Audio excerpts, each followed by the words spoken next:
여러분 입술의 말씀대로 꼭 되기를 바랍니다. 리처드 칼슨이란 사람이 쓰신 생각의 집착을 버리면 당신은 행복해질 수 있다라고 하는 책에서 리처드 칼슨은 이렇게 강조합니다. 관점의 선택은 아주 중요한 것이라는 겁니다. 관점의 선택은 중요합니다.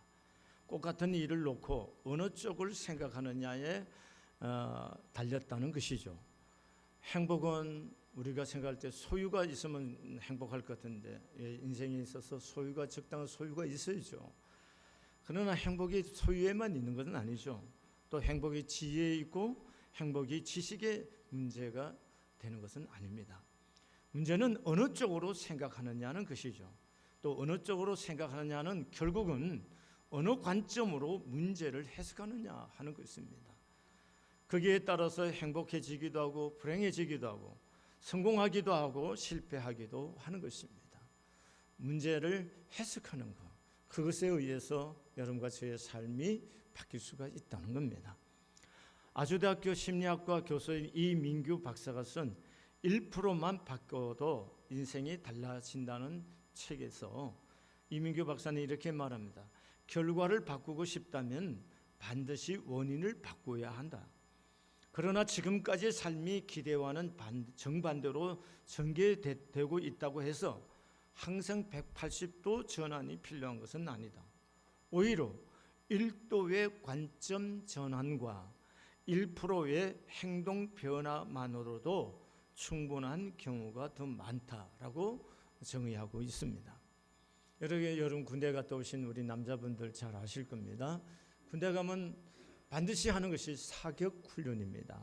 사격을 할 때 사격의 1도의 차이가 이 총알이 도달해서 하는 탄착점이 굉장히 차이가 나는 거죠. 그 1도가 거리에 따라서 이렇게 편차가 많이 날 수가 있다는 거죠. 그만큼 1도라는 것은 1도의 관점 변화와 1%의 행동 변화라는 것이 결국 우리의 삶을 바꾸고 갈 수가 있다는 겁니다. 많은 분들이 목사님 말씀 듣고 은혜 받았어요, 그렇게 표현하신 분들이 있습니다. 근데 왜 아무것도 변하지 않느냐 하면은 설교를 듣는 순간에는 감동이 오고 또 생각의 자극도 왔는데 1%의 행동 변화가 오지를 않기 때문에 삶의 변화가 안 일어나는 겁니다. 그런데 왜 동일한 장소에서 동일한 예배를 드리면서 어떤 분들은 목사님 성한교회 와서 나 이렇게 많이 변했어요, 내 인생이 이렇게 변했어요 라고 하는 분들이 있습니다. 왜 변했을까요? 그분들은 하나님의 말씀을 듣고 받은 은혜를 1% 관점을 바꾸고 1% 행동을 조금씩 변화시킴으로 통해서 엄청난 삶의 변화를 지금 경험해 가고 있는 것입니다. 오늘 본문의 말씀은요, 너무도 잘 아는 내용입니다. 이스라엘 백성들이 광야에 와서 애굽 출애굽해서 광야에서 가데스라는 곳으로 갑니다. 그 가데스에서 가나안 땅까지는 한 11일, 10여일 정도면은 바로 갈 수 있는 아주 지름길입니다. 그런 길 이제 왔습니다. 그때 왔을 때 각 지파의 대표되는 사람들, 다시 말하면 국가대표 될 만한 그런 젊은 지도자들을 12명 지파별로 뽑아서 40일 동안 가나안 땅에 가갖고 전탐하고 오도록 합니다. 그 전탐하고 와서 보고한 것이 바로 13장과 14장의 내용입니다. 그리고 그 결과들에 대한 이야기를 기술한 것이에요. 이 똑같은 내용을 모세가 이스라엘 백성들에게 설교하면서 신명기 1장에서 동일한 이 사건을 이야기하고 있습니다. 그럼 동일한 사건 하나를 13장과 14장과 신명기 1장에서 다루고 있다는 거예요. 그럼 이 사건이 얼마나 중요한 것인지 알 수가 있습니다. 이 사건을 통해서 이스라엘 백성들의 사실은 굉장히 큰 운명의 변화를 경험합니다. 10하루 정도, 10여일 정도만 들어갈 수 있는 이 길을 이스라엘 백성들이 40년 동안 광야길을 방황하게 되는 겁니다. 그럴 뿐만 아니라 이스라엘 백성들이 20세 이상 되는 성인들이 이 40년 동안 광야 생활하면서 다 광야에서 죽게 됩니다. 그리고 오늘 본문 말씀에 보면은 이스라엘 백성들에게 하여금 낙망하고 원망하게 원인을 제공했던 10명의 사람들이 있습니다. 그 사람들은 오늘 본문 37절의 말씀에 보면은 그 땅에 대하여 악평한 자들은 여호와 앞에서 재앙으로 죽었다 그렇게 말합니다. 이렇게 큰 재앙이, 그리고 이스라엘의 운명이 완전히 바뀌는 이 엄청난 일이 바로 이 가데스에서 일어나는 겁니다. 왜 이렇게 엄청난 운명의 역사가 일어나느냐 하면은 바로 이스라엘 백성들이 40일 동안 가나안 땅을 12명이 점탐하고 와서 보고를 하는 겁니다.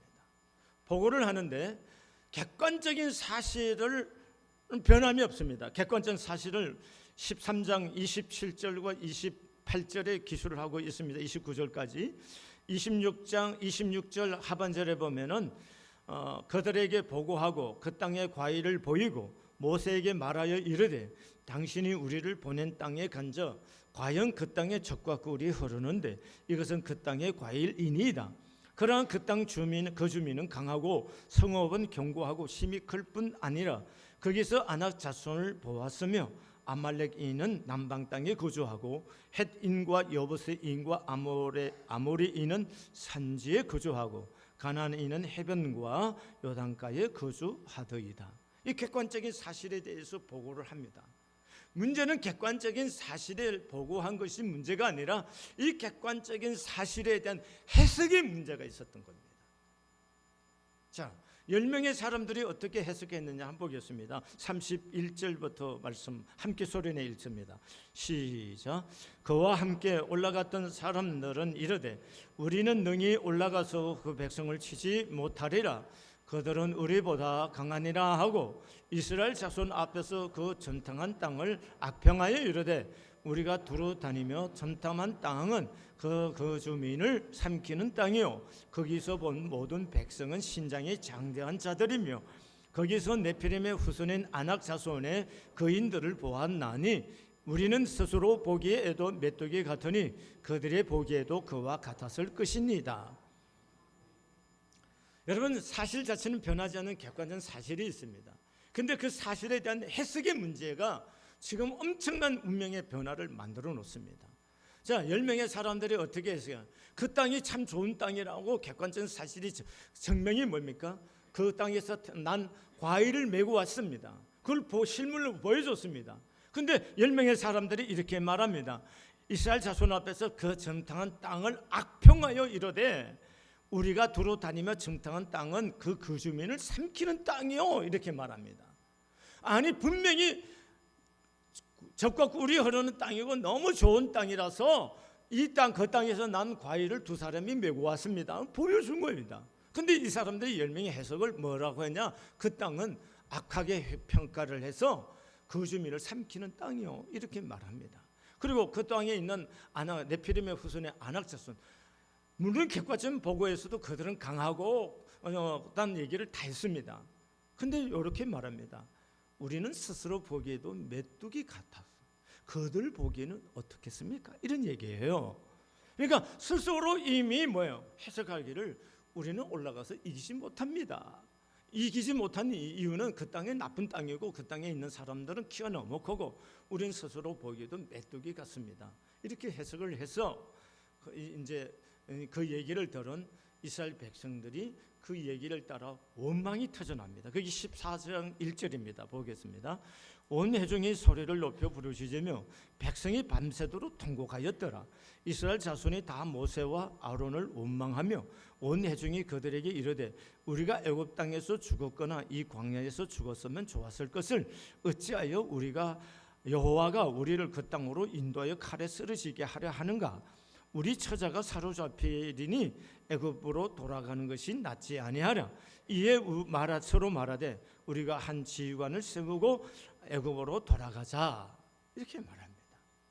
뭡니까? 밤새도록 통곡했다는 거. 뭐냐? 회개하는 통곡이 아니라 억울하고 원망이 있어. 이제는 죽었구나. 낭망해서 우는 거예요. 그리고 애굽으로 돌아가자. 우리가 이 광야에 죽게 되었다. 그렇게 말하는 겁니다. 자, 그런데 여기 두 사람은 다른 평가를 합니다. 다른 해석을 내놓습니다. 30절을 보겠습니다. 13장 30절 시작. 갈렙이 모세 앞에서 백성을 조용하게 하고 이르되 우리가 곧 올라가서 그 땅을 취하자. 능히 이기리리. 그 다음에 14장 6절부터 소리내서 읽겠습니다. 9절까지 시작. 그 땅을 점탕한 자 중 눈의 아들 여호수아와 여분의 아들 갈렙이 자기들의 옷을 찢고 이스라엘 자손의 온 회중에게 말하여 이르되 우리가 두루 다니며 점탕한 땅은 심히 아름다운 땅이라. 여호와께서 우리를 기뻐하시면 우리를 그 땅으로 인도하여 들이시고 그 땅을 우리에게 주시리라. 이는 과연 젖과 꿀이 흐르는 땅이니라. 다만 여호와를 거역하지는 말라. 또 그 땅의 백성을 두려워하지 말라. 그들은 우리의 먹이라. 그들의 보호자는 그들에게서 떠났고 여호와는 우리와 함께 하시느니라. 그들을 두려워하지 말라. 아멘. 자, 두 사람은 어떻게 말합니다? 우리는 능히 이기리라. 여러분, 그 땅은 참으로 심히 좋은 땅이라고 말하고 있습니다. 젖과 꿀이 흐르는 땅이라고 말하는 겁니다. 그리고 우리 하나님이 기뻐하시면 우리가 능히 그 땅으로 우리를 인도하실 것이다. 이렇게 말씀하고 계십니다. 여러분, 어떻게 똑같은 것을 보고 왔는데 어떻게 이렇게 다른 이렇게 해석을 내놓고 반응을 보일 수가 있습니까? 이유가 뭡니까? 이유가 뭘까요? 관점의 차이라는 겁니다. 여러분, 이스라엘 10명의 지도자들이 찌질한 남자들이 아닙니다. 각 지파에서 가장 뛰어난 지도자들이었습니다. 다시 말하면 이스라엘 민족에게 있어서 국가대표가 되는 사람들이에요. 그런 사람들인데 10명이 뭐라고 합니까? 그 땅은 뭐예요? 우리는 이기지 못할 것이고 그 땅은 나쁜 땅에 거민을 삼키고 우리는 스스로 보기도 메뚜기 같아. 이렇게 얘기합니다. 그럼 10명의 사람들이 어떤 관점을 본 거예요? 자기 입장에서 본 것이고 환경만 본 거예요. 자, 환경이 어떤 환경인가요? 여러분, 성경이 그렇게 말하지 아무것도 기술하고 있지 않습니다. 그래서 생각해 보는 겁니다. 이스라엘 백성들이 출애굽하기 전에 애굽에서 무슨 생활했어요? 노예 생활했어요. 그러면 거기에 굉장히 호화주택을 짓고 생벽을 쌓고 그렇게 살았을까요? 아닙니다. 그냥 촐라하게 살았을 것이고 그다지 그렇게 좋은 집을 가꾸면서 사는 문화를 갖고 있지는 않았을 거예요. 그리고 늘 아침에 나가서 하루 종일 일하고 저녁에는 거의 초죽음이 돼서 기어 들어와서 그렇게 사는 사람들이었습니다. 그리고 애굽에서 나올 때 그들이 입고 온 옷 컨테이너에다가 다 살림살이에 집어넣고 붙였어요? 아니잖아요. 그냥 입은 옷, 신은 신발 그대로 나올 거란 말이에요. 근데 하나님은 그 신발이 헤어지지 않고 그 옷이 헤어지지 않게 해줬어요. 헤어지지 않았다고 해서 새 옷인 것은 아니지 않습니까? 결국은 노예들이 입는 옷이고 그들이 입는 옷은 그냥 굉장히 고급 옷은 아니란 말씀이에요. 그런데 가나안 땅에 딱 들어가니까 거기에는 뭐가요? 성벽이 쌓여져 있는 성읍이 있는 것이고 농토가 있는 거예요. 다시 말하면 고대 사이에 경제활동이란 것은 다 뭘로 이루어지는 거예요? 농업을 통해서 이루어지잖아요. 그럼 경제가 활성화되어 있다는 것이고 성읍이 되어 있다는 그 사람들이 거주하는 거 집단 거주지라는 것이고 집단 거주지 속에는 뭐가 있어요? 문화가 있는 거잖아요. 그러면 사람들이 거기에 귀족들도 있을 거고 고급 옷을 입고 거기에는 아름다운 풍류도 있을 것이고 그게 아름다운 여러 가지 문화가 있었을 거란 말이에요. 그런데 이스라엘 사람들은 눈 뜨고 아침에 햇살에 비치면 탁 열고 나가면 뭐야? 텐트 하나, 천 하나 이렇게 접히고 나오면 바로 땅바닥이에요. 지금처럼 에어 매트리스를 갖고 댕기는 시절도 아니고 그냥 땅바닥에서 자던 사람들이잖아요. 그래서 나오면은 바로 햇살이 비치는 땅이고 이런 생활하던 사람들이 거대한 성읍을 본 거예요. 그리고 경제 활동하는 것을 본 거예요. 그리고 성이 있다는 것을 다시 말하면 그 성을 지키기 위해서 뭐한 사람들이 있어요? 군사력이 있는 거예요. 이런 것들을 보고 깜짝 놀랐을 겁니다. 깜짝 놀란 거예요. 지금까지 경험하지 못한 세계를 본 거예요. 문화적인 충격이 이 사람들이 대단했던 거예요. 그래서 생각해 보니까 우리들로서는 도무지 이 사람들을 상대해서 이길 수 없다라고 생각한 거예요. 그렇게 해석한 거예요. 그러면 누구 관점에 본 거예요? 내 관점에서 본 거예요. 현실만 본 거예요. 그것이 10명의 사람들입니다. 그런데 갈렙과 여호수아는 그렇지 않았습니다. 그래서 오늘 성경 14장 24절에 보면 그러나 내 종 갈렙은 그 마음이 그들과 달라서 나를 온전히 따랐은즉 그가 같은 땅으로 내가 그를 인도하여 드리니 그의 자손이 그 땅을 차지하여. 자, 갈렙과 여호수아는 그들과 다르다는 거죠. 어떻게 달랐어요? 그 마음이 그들과 달라서 나를 온전히 따랐다 그랬어요. 신명기 1장 36절에서는 온전히 따랐다는 얘기를 온전히 나를 순종했다 이렇게 모세가 해석을 했습니다. 여러분, 갈렙과 여호수아는 동일한 것을 봤는데 어째서 그 땅은 아름답고 심히 아름답고 그들은 우리의 밥이고 우리는 능히 이길 것이다 그러고 말할 수 있을까요? 그것은 그들의 환경을 보고 자기 입장을 본 것이 아니고 하나님의 관점에서 본 거라는 거예요. 하나님께서 애굽 땅에서 인도해 내셨고 광야 길을 걸으면서 10번이나 하나님이 말할 수 없는 기적들을 계속해서 보여줬었어요. 그런데 그 기적을 보고 살아온 갈렙과 여호수아는 능히 하나님 우리와 함께 하시면 이길 것이다 하는 겁니다.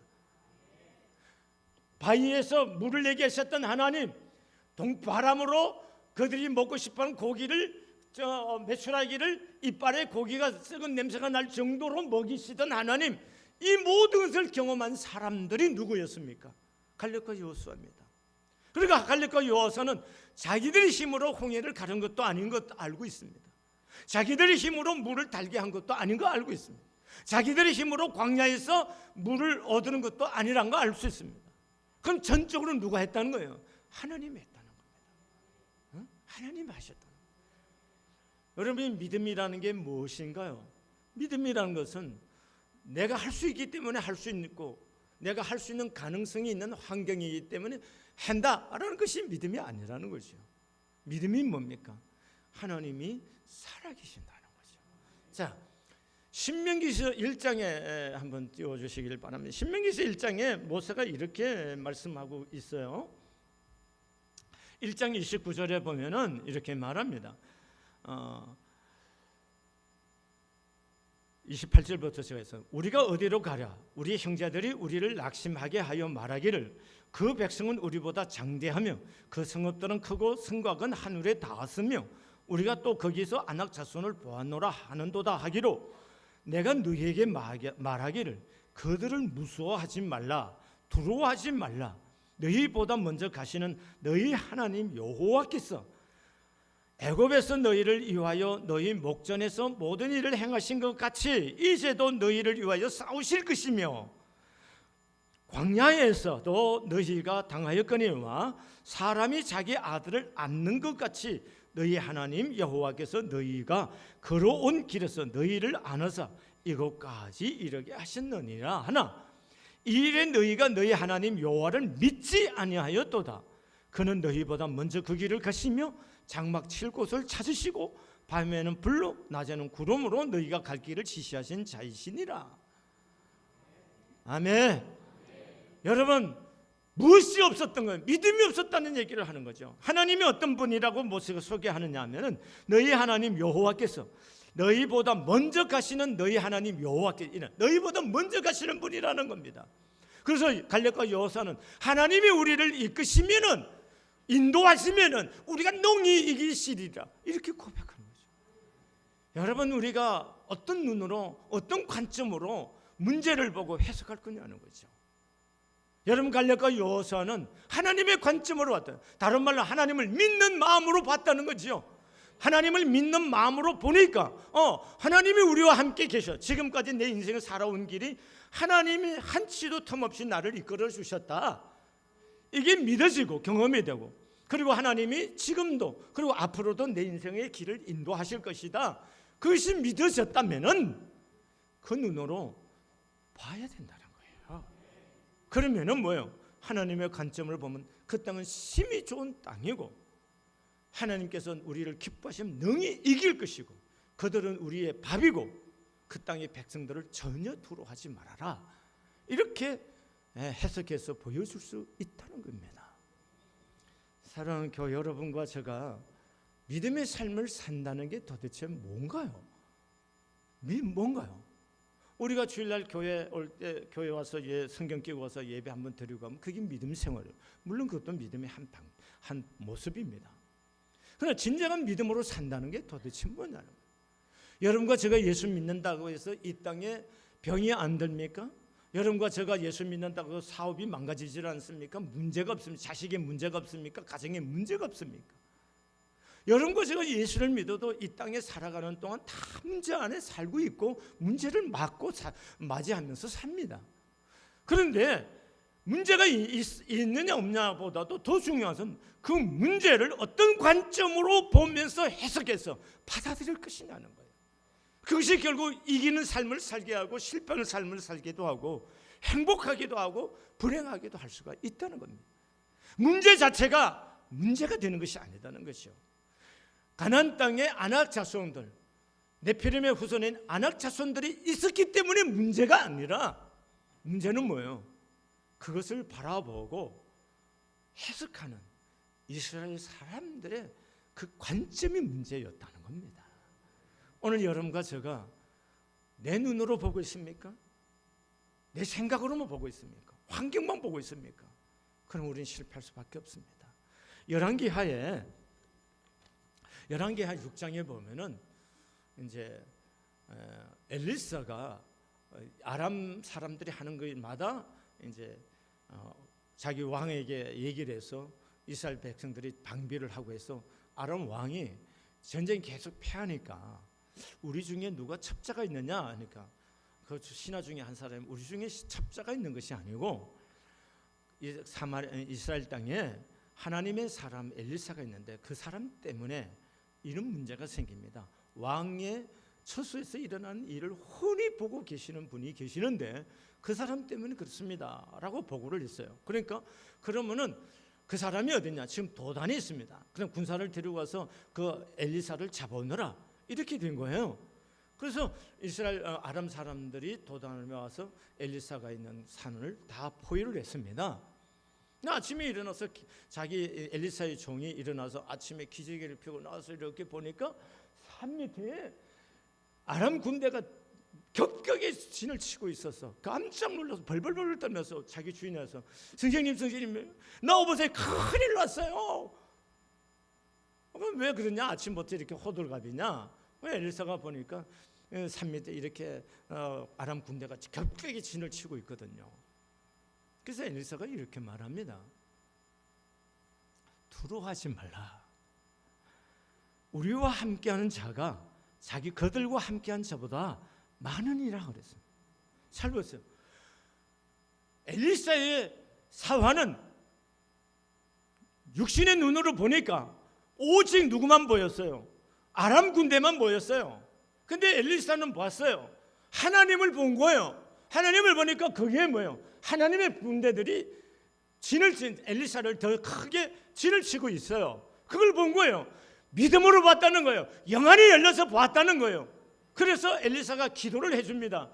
그래서 이 눈을 종의 눈을 열어서 보게 해달라고 기도해 주니까 이 사환이 눈이 열려서 보니까 불말과 불병거가 자기들 지키는 것을 보였던 거예요. 여러분, 불말과 불병을 우리 눈에 육신의 눈에 보이지는 않지만 하나님이 함께한다는 증거이잖아요. 그러면 우리가 인생의 문제를 맞이했을 때에 하나님의 눈으로, 하나님을 믿는 믿음의 눈으로 보면 하나님이 함께 하시는 거예요. 하나님이 함께 하시면 우리는 능히 이기리라. 이것이 갈렙과 여호수아의 관점이고 문제에 대한 해석이었습니다. 이것이 엘리사의 해석이었습니다. 창세기 15장 18절에 보면은 야곱이 라반의 집에서 이제 집을 정리하고 자기 고향으로 돌아옵니다. 고향으로 돌아오는 도중에 야곱이 가장 사랑하는 라헬이라고 하는 아내가 해서는 난산에서 난산 중에 이제 아기는 낳지만 그 부인이 죽어가고 있습니다. 그러니까 라헬이 죽으면서 생각해보니 애미 없이 클 아이를 보니까 너무 마음이 아픈 거예요. 그래서 자기가 없이 성장한 그 아이의 이름을 베노니라 지었습니다. 베노니라는 뜻은 슬픔의 아들이라 이렇게 지은 거예요. 그런데 그 옆에 있던 야곱이 얼른 받았으면 베노니라 하지 말고 베냐민이라 하라고 그랬습니다. 베냐민이 뭐냐? 오른손의 아들이라는 겁니다. 그럼 이스라엘 백성들에게 있어서 오른손이 뭐예요? 여호와의 손이요, 능력의 손이란 말이죠. 그럼 베냐민이라고 지은 것은 의미가 없이 크지만 이 아이는 하나님의 아들이 되고 하나님의 보호를 받는 아들이라는 말 해석이에요. 자, 피덩이를 놓고 여기 피덩이를 놓고 자기가 없어 슬프게 이 아이의 일생이 너무도 애롭고 슬플 것 같아서 슬픔의 아이라고 짓는 베논이라고 짓는 라헬이 있는가 하면은 똑같은 피덩이를 놓고 아니다, 하나님이 이 아이를 보호할 거고 이 아이가 하나님의 아들이 될 것이다, 베냐민을 짓고 있는 라헬이 뭡니까? 야곱이 있는 거예요. 그럼 믿음이라는 게 뭡니까? 해석하는 거라는 거예요. 사건에 대한 해석입니다. 여러분, 동일한 문제를 놓고 내가 어떻게 해석하느냐는 것이죠. 어떻게 해석하냐, 그것에 따라서 여러분이 불행하기도 하고 행복해질 수도 있고 성공하는 삶을 살 수도 있고 실패하는 삶을 살 수가 있다는 거죠. 왜 오늘 이스라엘 백성들이 다 광야에서 죽고 실패한 거예요? 그러나 여호와 갈렙과 여호수아는 그들과 같이 안 하니 이렇게 말하죠. 그들은 가나안 땅에 들어갔단 말씀이에요. 왜 그런 거예요? 왜 똑같은 환경, 동일한 사건 속에서 두 사람은 가나안 땅에 들어가고 그들이 전쟁에서 참으로 그들이 말한 대로 승리의 삶을 그 땅을 기업으로 물려받아서 자손들에게까지 줄 수가 있었냐는 거예요. 바로 해석의 문제라는 거죠. 믿음으로 해석하는 거죠. 그래서 믿음은 해석이고 어떤 관점으로 해석하느냐가 중요한 거예요. 오늘 여러분과 제가 바른 해석은 하나님의 관점으로 해석해야 돼요. 그래야 그게 믿음이라는 겁니다. 하나님의 없는 해석은 다 세상적이고 육신적이고 정욕적이라는 거예요. 그래서 우리는 실패할 수밖에 없다는 거예요. 왜 대다수 사람이 성공한 삶을 못 사느냐? 육신적으로 생각하고 육신적으로 분석하고 육신적으로 하니까 안 되는 거예요. 환경만 보고 분석해내니까 안 되는 거예요. 그러나 지금까지 나를 여기까지 인도하신 하나님, 오늘 신명기서 1장에서 모세가 말하잖아요. 아버지가 아들을 아는 같이 하나님께서 우리를 안아주시지 않았더냐? 그리고 하나님께서 미리 길을 준비하시고 우리를 인도하지 않았더냐? 그래서 그 하나님이 장막 쳤고 또 이미 정하셨고 그리고 우리를 그곳으로 불과 구름 기둥을 인도하지 않았더냐? 이렇게 말씀하잖아요. 저는 로마서 8장 32절의 말씀을 마음속에 늘 갖고 살고 있습니다. 아들을 아끼지 않고 내어주신 이가 아들과 함께 어찌 그 아들과 함께 모든 좋은 것을 은사로 주시지 않겠느냐, 이렇게 말씀합니다. 선물로 주지 않겠느냐. 아들을 아끼지 않고 나를 줘. 하나님께서 당신의 아들 예수 그리스도를 아낌없이 나를 위해서 내어주셨다면 하나님께서 뭘 아까워서 나에게 감추고 안 주겠느냐는 거예요. 믿습니까? 믿음이 필요하다는 거예요. 믿음이. 하나님 살아계신 것을 믿는 믿음, 그리고 하나님이 나를 사랑하시고 나를 인도하시고 나를 안으시고 나의 이 길을 여호와 일에 준비하신 하나님이란 사실을 믿느냐는 것이에요. 그래서 모세가 말하는 너희가 믿음이 없어서라고 말하잖아요. 왜 망한 거예요? 믿음이 없어서 망했다는 거죠. 그 믿음이 뭐예요? 표현된 것이 뭐예요? 육신과 환경을 보고 그 관점에서 문제를 해석하고 그게 반응했기 때문에 그들은 쓰러지고 죽을 수밖에 없었던 겁니다. 사랑하는 교회 여러분과 제가 어떻게 인생을 사시려고 합니까? 여러분과 제가 믿음의 삶을 살려고 지금 신앙생활을 믿음이 깊은 분들도 있고 아직은 성숙하지 못한 분도 있고 이제 교회에 가자고 해서 마지못해서 따라 나오신 분들도 계십니다. 어찌 됐든 여러분이 이곳에 왔다는 것은 이것 자체가 하나님의 특별한 은혜고 여러분들을 향하신 하나님의 계획이십니다. 여러분들의 경제가 잘 되고 돈도 잘 벌고 건강해서만이 하나님이 여러분 사랑하는 것이 아닙니다. 여러분이 돈이 아무리 있어도, 여러분 아무리 건강 회복이 돼서 건강해도 결국은 뭐요? 죽습니다.